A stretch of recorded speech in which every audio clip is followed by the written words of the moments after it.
finally. Good evening, everyone. Yay. Sorry for the Hello. 15-minute delay. We had some Zoom technical glitches and issues. Good evening, everyone. Welcome to our second episode of EcoTalks. Today, we will be discussing about environmentally friendly and towards sustainable zero waste weddings and events and travel. And on our panel today, we have Shamla, and I have known Shamla for many years now. She's been in the space of waste management since 2012. She's also a fellow eco warrior. She also is a fitness freak and a fitness enthusiast, as well as she dabbles in the space of health and wellness as well. Welcome, Shamla, to this wonderful talk this evening. Thank you for having me, Aarti and Vani, and thank you for the wonderful introduction as well. Welcome, Shyam. Very Welcome. excited to be here. Yeah. And So a little bit about me. So now it feels like self-appreciation, but yeah, I have also been in the space of waste, and I've also been an eco-warrior since 5 years now, trying to follow Vani's footsteps, and I try and strive to live a more sustainable life every day. Thank you, Aarti, for being here. Thank you, Aarti. Yeah. So I hand it over to Vani now. Oh, thank you, Aarti and Shamla. So lovely to have you both on the show. It's been my dream to get more and more people like you all, especially youngsters, to talk about their journey and give us an insight on what it takes to actually walk that talk, right? And so a journey, they always say, a journey of 1,000 miles starts with a single step. For us, it's a single action. We have thousands of miles to go. We have that little single action that we take. So we are constantly impacting the world around us by the choices we make. So today, I really want you all to talk about the choices that you all made, about, towards a zero waste journey, and what that is like. I would love our viewers to hear that out, and, welcome, and let's see what is on cards for you both. So Aarti, we'll start with you. How did it start? Like, when did your actual induction into this happen? So I moved to Bangalore in 2013, and I got to visually and real time see what you are doing on field and at home, and it was completely absolutely inspiring. I saw your growth towards trying to be more sustainable, more environmentally friendly, and I took a lot of inspiration from that. And since 2013, I've always tried to be more sustainable, tried to strive to trash less, recycle, reuse, and refuse. So it's been a great learning curve since 2013 for me. Fantastic. You know what? The energy that I get from youngsters like you who are hovering around me all the time, it is awesome. That's something that's helped me in my journey. So thanks to you both. You both have been the closest to me, and it is always such a gratifying thing to have youngsters like you doing things that you're doing, and also pushing me and helping me to move ahead. Shamla has been doing so much for me for a very long time. She was almost like my shadow most of the time, because she was with me doing everything. She would help me to do PowerPoint presentations. She would come with me to all the stalls, put up the posters, and we would stand in the stall for hours together in the sun and talk about waste. So Shamla, first, can you recall when we first met, and how did your journey start, including, it's not just with us, but how it started very well in your early days with your father? Yeah. So coming to the first thing, I think I really remember very clearly the first time we met, and it was because I had asked Dr. Meenakshi Bharat, it was summer holidays, and I think this was in 2011. And I said, Doc, it's summer. Do you have something that I can do where I can, make good use of my time? She said, 6 a.m. Come, we are doing tree mapping. And I said, what? Okay. She said, bring a notebook and pen and, meet this person at this place. And I still remember carrying a little notebook, and that's when I first met Vani. And the first day it was just the two of us. Usually it's a slightly larger group, but I think that day it had rained, and we walked up from 11th Main, um, 13th Cross, all the way to 6th Main, and we kind of mapped the trees and all. And I was like, oh wow, there are people who are actually doing this and so enthusiastically. I think that was the first time we met in that context. Yeah. Yeah. Coming to waste and living a sustainable life, I come from a family where my parents, especially my father, has always kind of lived like that. So we've been composting at home since I was very little. And we used to carry cloth bags everywhere we went. And even when it comes to wasting, whether it's food or anything, it was a complete no at home. So I grew up in this environment right from when I was very young. And my father cycled to work all his life, so it was normal. It wasn't oh, we are living an environmentally friendly lifestyle. It was, that's our normal, that's how we were. So in between, of course, when you go to school and college, and you kind of don't consciously practice certain things. And I think I came back to that in 2011 when I met all of you. Yes, that's amazing. When we talk about low waste, a lifestyle of low waste, it doesn't happen all of a sudden. It evolves over a period of time. So can you recollect certain stages that we went through so that people can get an idea? It doesn't, like, people think that they can become zero waste all of a sudden. It cannot. You can never be zero waste, actually. You go towards zero waste. That's why this talk is called Towards Zero Waste. So can you recall some of the stages we went through, as a group, what we did, and how did we manage that? Yeah, I think we can also show people pictures from then, so then they'll have an idea of what we are talking about. So if we look at the first picture, which is a group photo of ours, it'll just come to that. Hold on, please.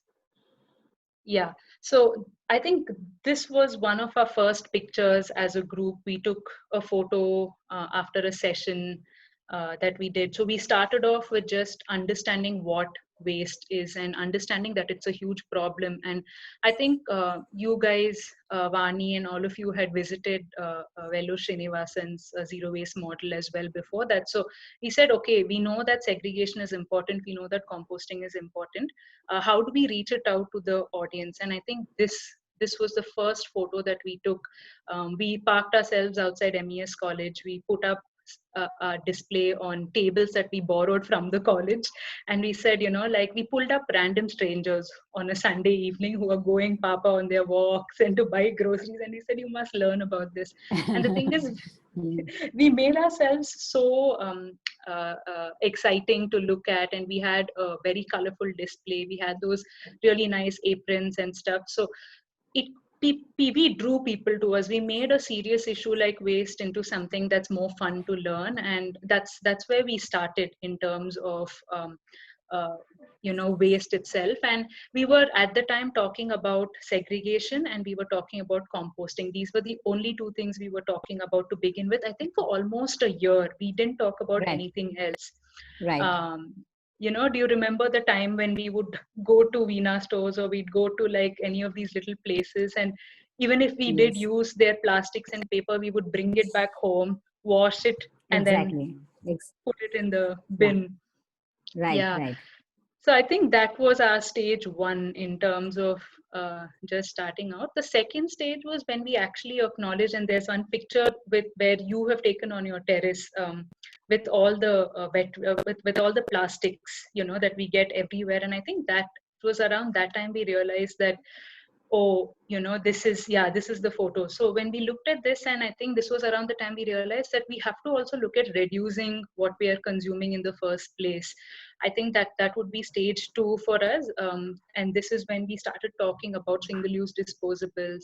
We started talking about paper cups. You did the war against paper cups, war against disposables. And, through social media, we showed people why a paper cup is not really an eco-friendly option and stuff like that. I think this was our stage and we completely switched over from using the single-use disposables to reusables, and we started talking about carrying your own kit, carrying your own water bottle, carrying your own cloth bag, your own cutlery, your spoons. And so the next time we would go out and eat, even if it was chaat or whatever it is, we would have our little plates and we'd be like, illa illa idral haki, you don't give us in your thermocol plates and stuff. So I think that was our stage two.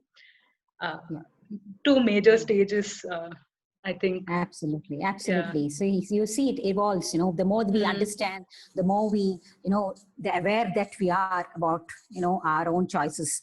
I think that makes a huge difference. So for Aarti, how was it for you when you first decided that you would start looking at low waste travel? Because that's what you have been very keen on. And where did it all start for you? So I used to work for an adventure travel, a bicycle travel company, and I would take people out on tours across Bangalore and India, etc. And while we were taking people out, I realized, and it really hit me hard when I saw the amount of plastics that we generate in terms of plastic straws or plastic cups or paper cups that we generate day on day, tour on tour. And if it's a tour with 15 people, for 10 days, it's that much of disposable waste that is generated, especially to pristine and beautiful places. So I, proposed to them, to the travel company, that we should, use reusable products. So we started taking our own cups. We would cycle across the Himalayas, and we would make sure we tell our partners who would provide food to us that it come in nice reusable containers, so that they can also use it again and again, and they don't have to trash it. In Bangalore, whenever I would take foreigners out on cycling tours, I would make them drink tender coconut water without a straw. And I did realize, as a tour guide, it was difficult for me to carry and plan a lot before the tour, because sometimes we would have sign-ups last minute. So things like telling them, hey, this is the Indian style of drinking coconut water. Why don't you drink it without the straw? And it's all the more exciting. It's all the more fun. And if you tell them the positive impact that they're having on the environment, it's all the more enjoyable. Fantastic. But where did you travel? Like, how did you decide to be sustainable in your travels? So you can also take us to the steps, what you did, or plan how you will make the travel. So just about a few months ago, in January 2020, before COVID hit all of us, I traveled to Sri Lanka, and this was a solo travel, and I wanted to make sure that it be eco-friendly and sustainable. And this was my first attempt at being sustainable and eco-friendly, and first conscious effort that I made. So I decided to be prepared. So I decided to make a video, and I'd like to share that video about what are certain things that I took while I was traveling. And this is the video. Everyone, this is my reusable thermos water bottle, so that I don't have to buy packaged water from outside. I can always refill in this bottle. I'm taking a fanny pack with me, and tied to the fanny pack is a small handkerchief, so that I don't have to use tissue paper or tissue rolls. Inside my fanny pack, I have a spork with me, which is a spoon and a fork, so that I don't have to use plastic spoons and forks. I have a smaller backpack inside my larger backpack, in case I want to buy something and put it in, or in case I have some soiled or wet clothes, I can just put it in this small little backpack that I have. Inside the smaller backpack, I have a small cloth bag, again in case I want to do some more shopping or want to get some items from the market in Sri Lanka. I also have a steel tumbler, so that I don't have to use plastic cups or paper cups.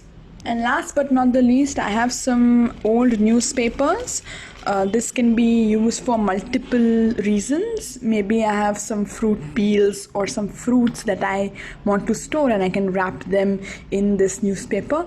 In case I want to clean a wet surface, or there's something that's dirty and I want to sit on, I can use the newspapers to clean it instead of using a tissue paper or a tissue roll. Thank you, everyone. Wow, wow. So, but you know, periods are not the best time when you travel. So, what about sanitary waste?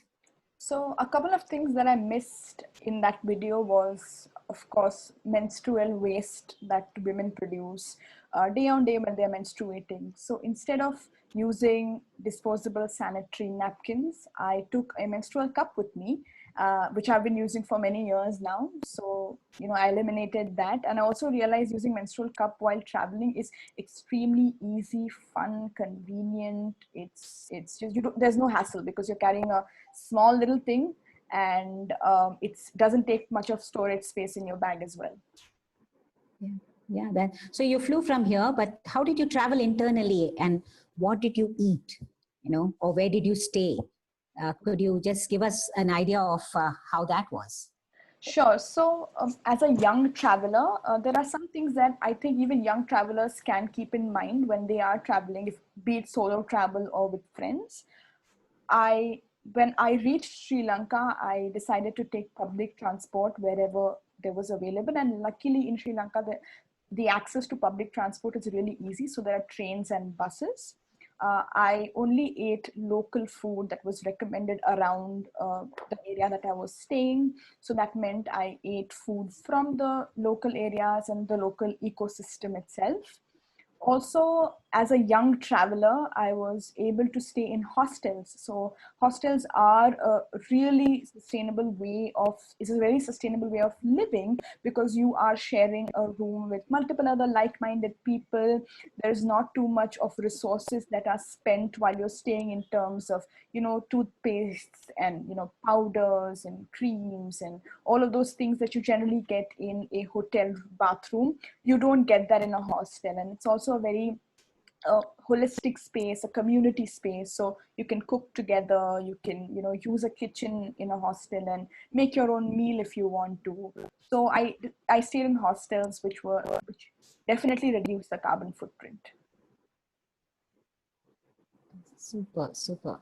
But did you face any challenge, or do you feel that you could have done a little better, or is there some kind of failing? I wish I had thought about this. Was there such feelings coming up? Sure, absolutely. So a lot of times, what I felt while I was traveling is that you can never be 100% sustainable, because I did take a flight to Sri Lanka. But acknowledging the fact that I want to take these steps towards sustainability, I feel is a great step. I also was responsible enough to trash wherever there were bins that were segregated. And I hope and I really wish that I could have stayed longer to see what composting systems are in place, or to see where the wet waste bins, where the bins go to.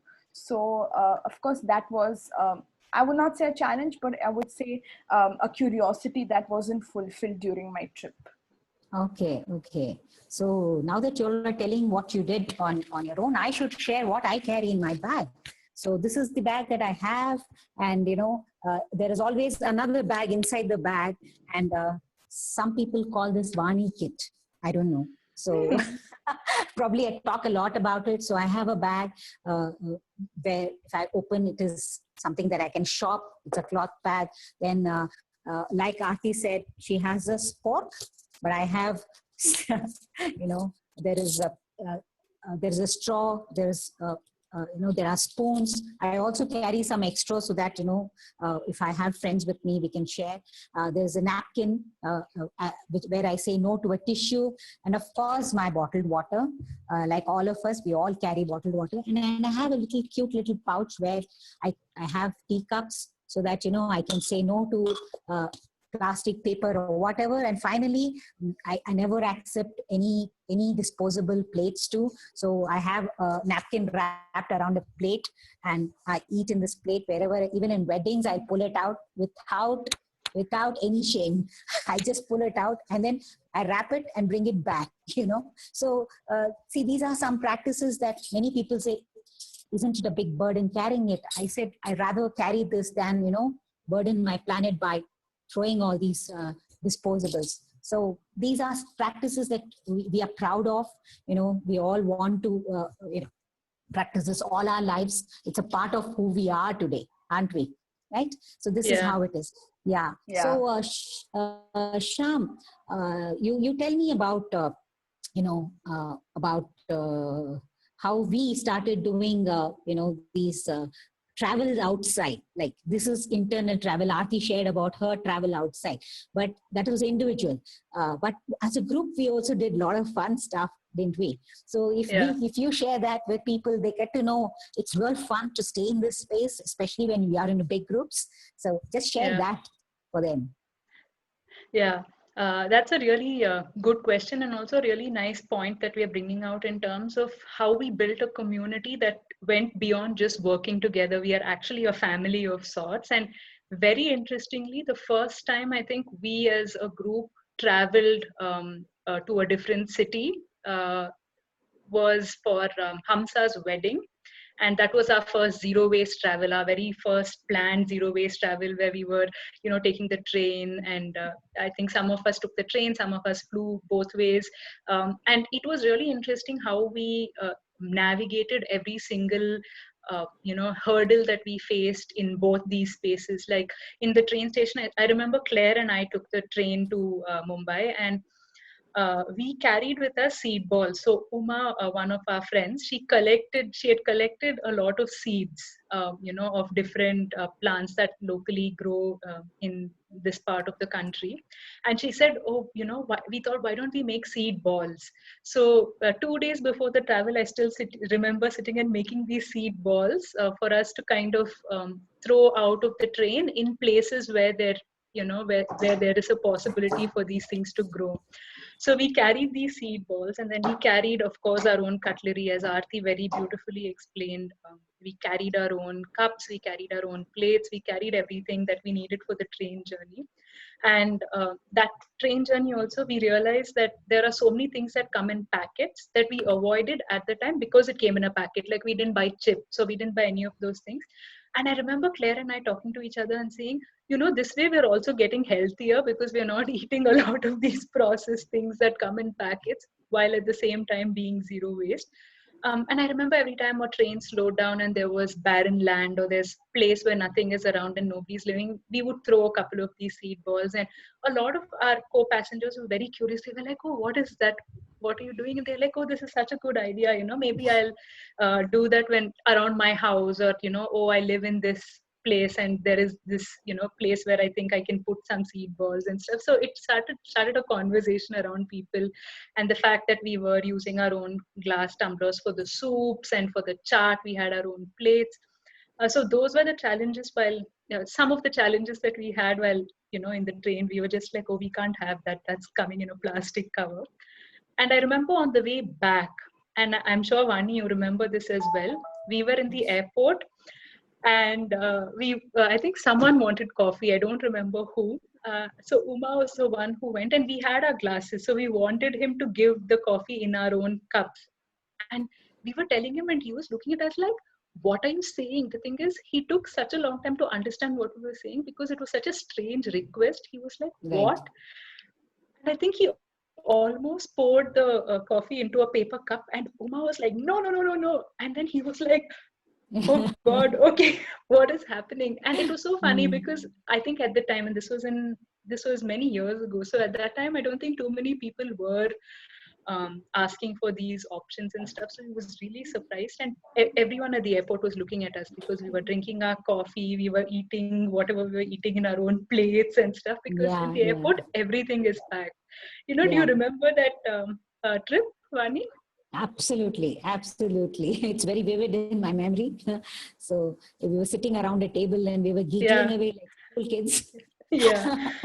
Yeah. Yeah. So yeah. So we went to a wedding, Hamsa's wedding, but the concept, that was a zero waste wedding. We all participated in the wedding process itself. But how did this concept start? Can you give us a little more about how it evolved? Because we had many other weddings. What is a celebration? What? How do you achieve a zero waste wedding or a celebration? Yeah, actually, we have a photo of the first ever zero waste event that we did. It wasn't a wedding, but it was actually one of our school's alumni meetings. So I studied at Cluny in Malleshwaram, and for the one of the alumni meetings, all of us actually, even non-Cluny folks, the entire VCAF for Malleshwaram team came together, and we said, how do we make this? Can we try and make this a zero waste event? And we said, yeah, why not? All of us had some cutlery Which that year was this? this was 2014. This was in 2014. So we brought together our own Okay. cutlery, Okay. our own reusable glasses, steel glasses. Some of them were also plastic and stuff. So we brought all of this together and we said, let's do this. So when we found that an event, and there were about 100 people in that event, and we found that we could do it with 100 people, we said, oh, this is a concept that's very workable, that's very possible. So another thing that we did was we had so at the Pinkathon in Bangalore, we had a zero waste, we had a eco-friendly water stall, because often at these runs you'll find people using small bottles of water. They'll just have a sip from that plastic bottle and then throw it.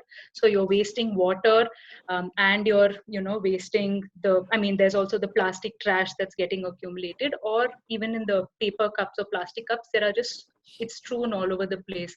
So we woke up at 5, and the four of us went as volunteers for this green water station, and we stood there and we would take just a sip of water, how much a person would want to drink. Yeah. And we would kind of run along with the person who wanted it. They would have a sip and they would give us the glass back, and we had a bioenzyme cleaner.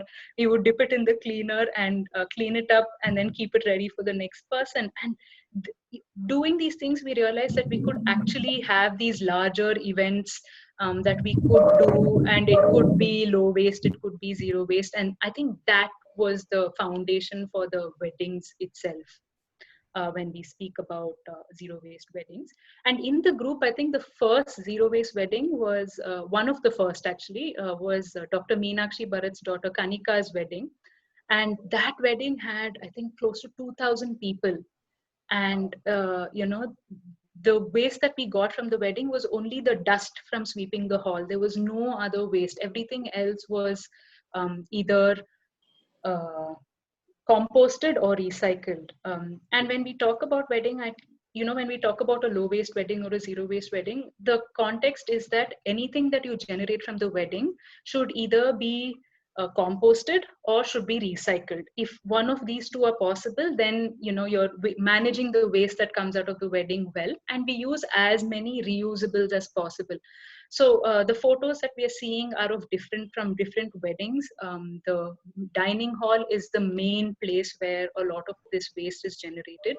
And when we look at the dining hall, if you look at this picture, for example, at this wedding, they had, cloth on the table instead of paper rolls. So at different weddings, we've had different alternatives. In some weddings, we've had cloth. In some weddings, we've had nothing at all. In some weddings, we've had a thicker sheet of plastic, which can be easily wiped, and the plastic sheet is a reusable one.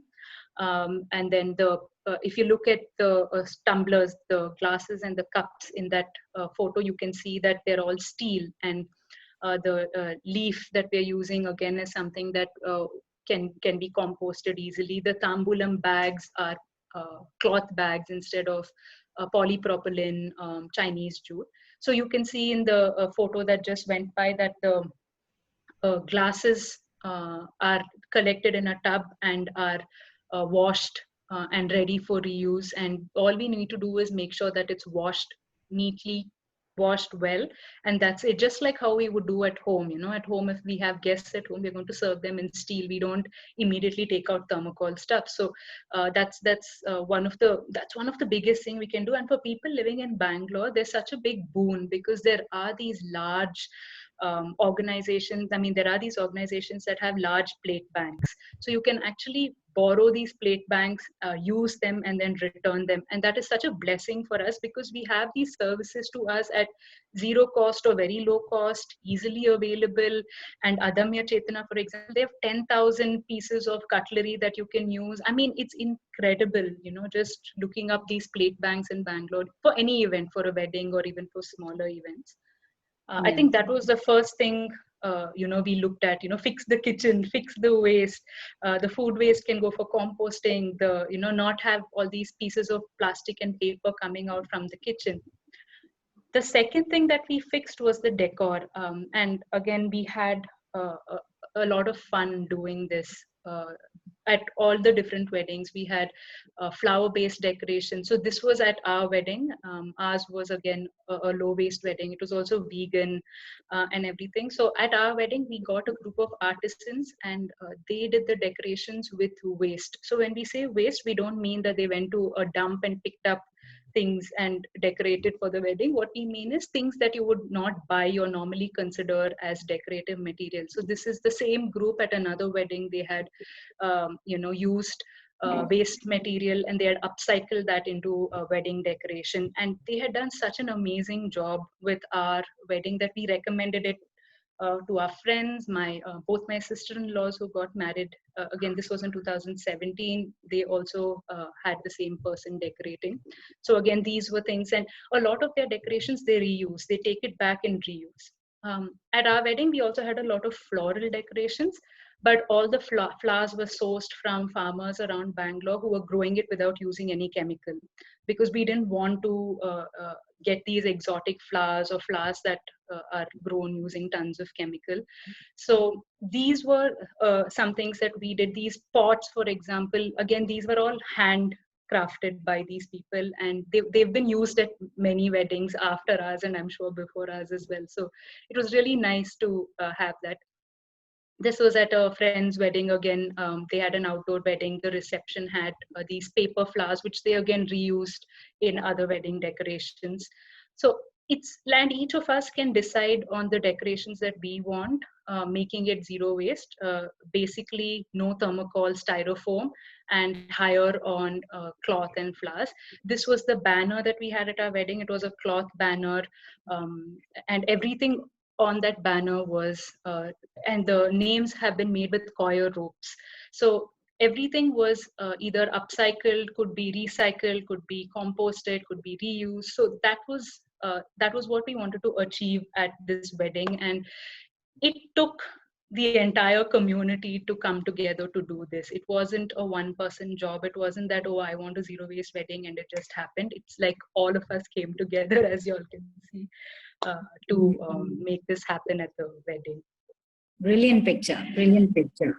Yeah, so talking about weddings, we have went through so many, and it's 1 year since we celebrated my son's wedding, Nihal and Priyanka's wedding, and we did a lot of planning for that. I mean, as you said, it doesn't take one family; it takes the entire community. So the friend circle and all the people that have already had experience, they pitch in together, and and we plan. Planning is so important when you want to have a wedding. Every detail, you plan, especially when you want to go on a low, very low waste kind of wedding. So, so can we talk about the planning, about how we went about last year at the same time? Before that, I want to ask you a question. How did you, what did you think of when, you said, oh, I'm now planning a wedding. So if you can just tell everyone how you felt and what were the first things that came to your mind, that will be a nice start to how the rest of it was planned. Yeah, it's almost 10 years in this space. If we can't pull it off, then how do you actually talk about it? So it was exciting because the planning, participating in other people's planning is something different. But then when you plan your own function and you want to have this happening, the excitement level is completely different. So I was very much looking forward. Of course, all of you pitched in, suggesting different things. We put all our heads together. And basically the caterer, looking at different sections, right, like you said, the decor, the caterers, then the venue itself, what kind of place you want, and the things that you're going to use. So food is one of the biggest things. Most of the time the caterer is the one who doesn't align to what you want. But luckily I had an amazing person, Revati, who took care of, that she wouldn't generate any waste. We didn't even have, I think Aarti can put some pictures up. We can look at, what kind of things that we have. In fact, we have a video coming, and Shamla will talk about that also. Yeah, so we cloth bag, we didn't give any small supari packets. It was the beetle leaf and the beetle nut. We had water stations where there were steel tumblers, and water was given to everybody. We had even welcome drinks in steel tumblers. And then so cloth napkins again, because we didn't want to have tissues. So I still have them because I wash them and reuse them. I throw them into one lot in the washing machine. And this is from Adamya Chetna. We had got tumblers and cups and spoons from them. And then it was Bale Yele Wuta, that is eating on banana leaf. And also another thing that I was very keen on is not to discharge any chemicals. So we used at the venue, we used all the natural cleaners, right from toilet cleaners to hand wash, to washing surfaces, to washing the vessels and other dishes. So it was just that we were trying to be responsible. Like I said, no haldi kumkum packets and all these supari packets, the beetle nut packets, that we avoided, because every little plastic matters. So even in the functions, we had things that I gave along with this tray for women, where there was organic haldi, there was a handmade soap, there was a steel straw, there were wooden cloth clips. I thought it should do something different. So this was very exciting to make that tray and give for the women. So these are some of the things that we took care to plan. So the basic thing is about planning. So, and also that's exciting. And also we wanted this to be made aware. I know unless we talk about it, unless we do something. So Sham, you can tell about how we planned a video for this, and we will be posting that video soon, so that you all get to know what kind of things that we did in that. So it's a fun video. Yeah. Yeah, it was really fun, working together for the wedding. And also I think we had learned so much from the different weddings that we were so excited to say, okay, we have the best practices, we know what has gone wrong before, let's try and make it perfect. So that was really nice. And just to add a sentence to what Vani said, is she also delegated work. We also had different teams handling different things.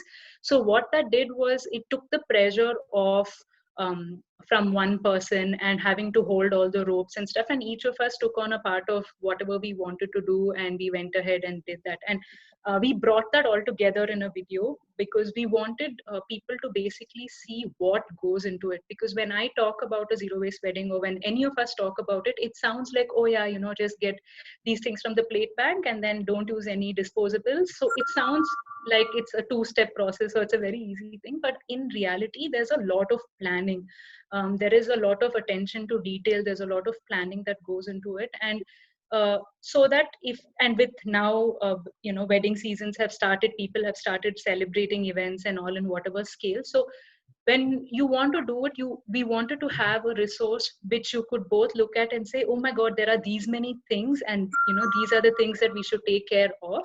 And what are some ideas that you can take from us to implement it on your own. You don't have to do the exact same things that we did, but it's basically to give that inspiration and say, you can do these things. This is what we did. This is how we celebrated it. We made posters, for example, at the wedding, for the wedding, explaining each of the things, because when you tell people, oh, this is why we are not using bottled water, and all the water we are using is clean filtered water, drink it, it's served in these nice clean reusable steel cups. So that one is, it acts as awareness, and second, it reassures people, because we live in an age where we are all like, oh, but what if it's unhygienic, or what if it's this, or what if it's that. So both clarity and awareness, and it's also fun, when a person is at a wedding and you're going around, you can see these things, it's a learning. So we made these posters in a way that some of them can be reused at other people's weddings, and they were Aarti, do you want to talk about a little bit about your friend's wedding where this was reused? Oh yes, so we did make these cool little posters that go out, that went out during Vani's son's wedding, and a friend of mine got married recently, and it was after his marriage, and we took those same posters because we had laminated them, and we had stuck them in various places across the wedding hall and venue, just to create that little awareness that's there. So we did use it once, so it has not it's not that it's not been used before, and we will definitely use it till it wears off completely. Yeah. So thank you. Yeah. So that, and also the importance of documenting these things and kind of serving it as both an inspiration, awareness, and also making it fun. Waste is a serious topic, but it's so applicable in our lives. And when we're celebrating something, especially, we want to do it in a way that is good for everyone, right, including the earth. So I think the value of documenting it is amazing. You all should check out the video. Yes, yes. So we also had services from Hasirudala and Swatch, Swatch systems. And all of them helped us to, pull this off. In the final, before we conclude, I just want to know, what motivates you guys? You're still so young and, so connected to this, whole thing about wanting to live sustainable. What is it that motivates you, and why do you do this? Ultimately, what is it that keeps you going? Yeah, Arti. So for me, it's just knowing that I have it in my control, and I have it within me to make sure that there is nothing or no harm that is given to the planet that I have been born in and that has raised me along with my parents. So it's not just my family that raises me, it's also nature, and giving back to nature, which she deserves. It's not something that nature requests, in my opinion. It's something that she demands and deserves.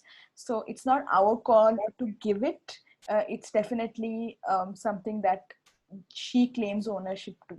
So yeah, that's something that motivates me, and I hope younger people who are of my age also empathize with everyone around as well as nature, and take those steps towards sustainability. Very nice. Sham, what is it that motivates you and keeps you in the space and continue to evolve to be, this awesome person that you are? Continuing with in the same steps that what Aarti was saying, when we talk about sustainable living, for me, it's not, I don't look at it as, oh, I'm doing these things to live sustainably. I'm like, this is the least you can do. Like, stop trashing things. It's like, it's common sense, right? To, if there is an article that you can reuse several times, where is the common sense in using something once and throwing it away? I mean, it's about just understanding that this, at least what I consider what I'm doing, is not, oh, I'm doing these amazing things. I'm doing the least possible by practicing these things in our life. And also, I think it's a better way of living, honestly, when we talk about environment and when we talk about living. It's so closely connected to our health. It's so closely connected. Everything is so interconnected. The planet's health and our health go hand in hand. You can't have one without the other. It's impossible. Basic things like, you cannot ruin the air quality, you cannot contaminate water, you cannot ruin soil and then expect to yourself be healthy.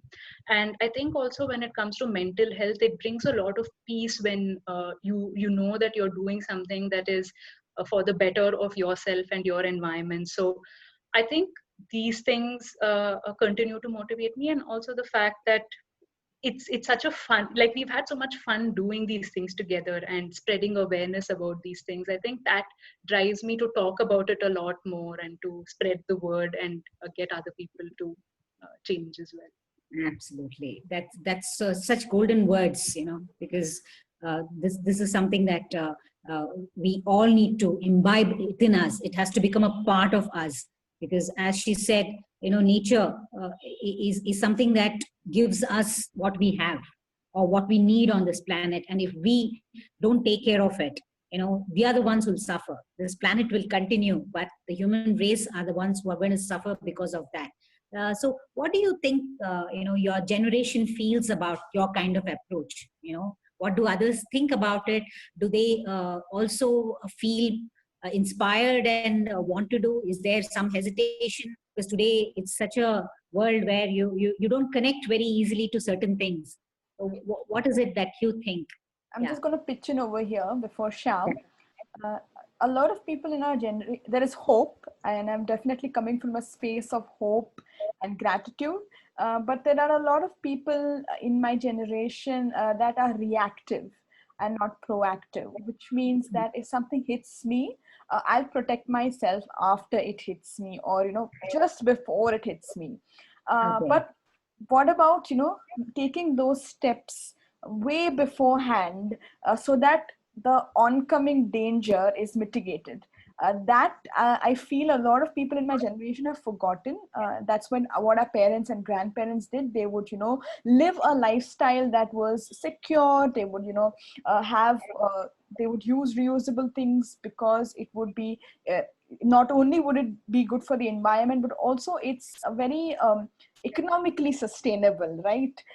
And today, because we have a lot of luxury, and we have and I'm grateful for that, but we have a lot of, our incomes have increased, and hence our spending patterns have increased, and our attitude towards buying things and towards material goods have completely changed. And I think that's one of the reasons why my generation finds it so difficult to empathize, so difficult to be stop an oncoming slaughter, or oncoming danger that's in their way. And it could be 10, 15 or 50 years down the line, but having that foresight is something that we lack, and even I lack personally, but it's a generation that lacks. And Sham? Those are some very good points, and I think I've noticed. I agree with Aarti when there is a huge population of young people who don't seem to be able to think beyond themselves and their immediate likes, and like very reactive, very like, oh, I feel like doing this, I want to do this, I really don't care too much about anything else, whether it is if you're ordering in from somewhere, the kind of packaging that comes in, or when you have the money to buy, why not support businesses that are. So I feel like that forethought and that little bit of pausing and saying, I have it, I have this in me, I can actually think a little more and do that, is missing in a large section of the population. At the same time, there are people who are slowly turning over as well.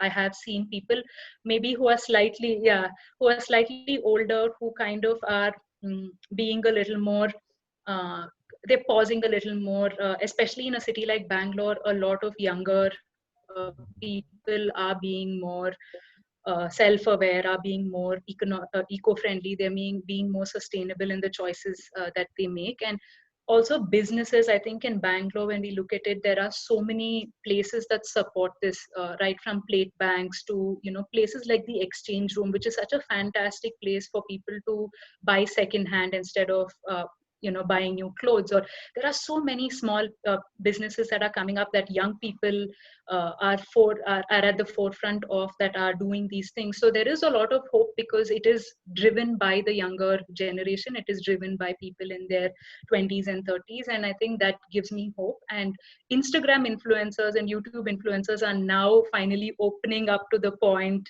of being sustainable. They're talking a little bit about, okay, this is eco-friendly. So with the content space evolving, and with more content creators talking about menstrual cups, if there's a YouTuber who's saying I'm using a menstrual cup, they have 1 million people following them who are in their teens and early 20s, who will then be open to the idea. So I think there's hope, but I think there's a lot more that as youngsters we can do. Fantastic, fantastic. So it's not just the youngsters. If I was, that's what, if when you connect to the issue, when you really care for something and you want to make those change, it happens when you. I was just wondering, if this hadn't come to me, if this was not a part of my life, maybe I would be watching soaps and watching these dramas. Sitting at home. I'm a homemaker. I have no work outside home, so maybe I would be wasting my time. Today I'm online talking about it, and my world has changed completely, and what I could have ended up. So I think it is how you connect. I hope more and more people connect to this issue, because this is something that we really we all need it in our lives, to care for what we put in our mouth, what kind of food we eat, how safe is it, how is our soil that grows our food, and turning back, what kind of organic matter needs to go back to soil, and then you see the organic matter is the waste that you were throwing away, how you can hold it back. So if you trace it back, you're coming to waste management. You're coming to how you can reduce consumption, how you can actually use up the resources that would have got wasted away in the landfill. It gets trapped and it's causing pollution. So you can see all the connect, and it is so beautiful, this journey, to be that part where you're not just completely changing the way you are, but also trying to talk about it. Social media is such an amazing place. We are live right now on Facebook, and we can record this and then put it out on Instagram and other places, YouTube. So there's so much possibility. As you both said, hope is alive. So just a couple of sentences each about what is that you would like to leave the viewers with, at least 2 or 3 things that they can start off to have a zero or low waste life. I think you can start with taking your own cutlery, because people from my generation do love eating out a lot. And of course, now it's very ironic that we have come up with this topic, but now since everything has stopped or come to a standstill or paused, I think it's a great time to reflect when things become back to a fantastic normal, and I know they will. Take this time to think about all the trash that you generate or used to generate before the lockdown, and think about the trash you generated now. I'm sure there is a drastic decrease in that. And can you keep up with this amazing lifestyle once everything gets back to normal? Shyam? Yeah, I would, for people, whoever is watching this, I would say start somewhere, whatever is the easiest for you. Some people are already looking, I know people who, contact me and say, oh, I'm looking at using the menstrual cup, or I'm looking at composting. Start there. Start with whatever has, piqued your interest and whatever you have energy for, and don't stop. Don't, like a lot of people, then what they do is, oh, I'm not just using any disposables, I'm using the menstrual cup, I don't need to think about anything else. So to kind of keep going on that path and seeing how you can keep building on it, and seeing how every step can be an improvement, I think that is something that I would like to leave people with. Start where you can, and once you finished the first step, don't be afraid to take the second and the third and so on. It's a long journey. And just follow. Yeah, it's a fun journey, but we'll have to keep walking this journey. So I think that is simple acts, simple actions, right? Yeah. Fantastic. Fantastic. So thank you, Shamla and Aarti. It's been such a pleasure to have you both on this series that we have started. It's very exciting for me and Aarti to, put this out because we've been planning this for quite some time. I mean, she has been pushing this for quite some time. And finally, it's happened. And we will be Yeah. bringing more people. And I would like Aarti to conclude. And thank you so much for everyone who have tuned in to view this Facebook Live. Thank you, Thank you Aarti. for having me, guys. Yeah, thank you so much, Thank you, Shamla Sham. Thank and you. Vani. I hope you enjoyed this video. If you liked it, give it a thumbs up, like, subscribe. Yeah, apart from jokes, it's very exciting. We have our panelists already set for next Friday, which is 3rd of July. So don't forget to tune in. Two Rajas are coming, and I'm going to leave it at that. That's suspense. And before we end, I'd like to end this session with a small quote that I read today, and I'd like to share it with you, and I'd leave the interpretation to you. The quote says, do not wait for extraordinary circumstances to do good. Try to use ordinary situations. Thank you. Lovely. Lovely. Thank you so much.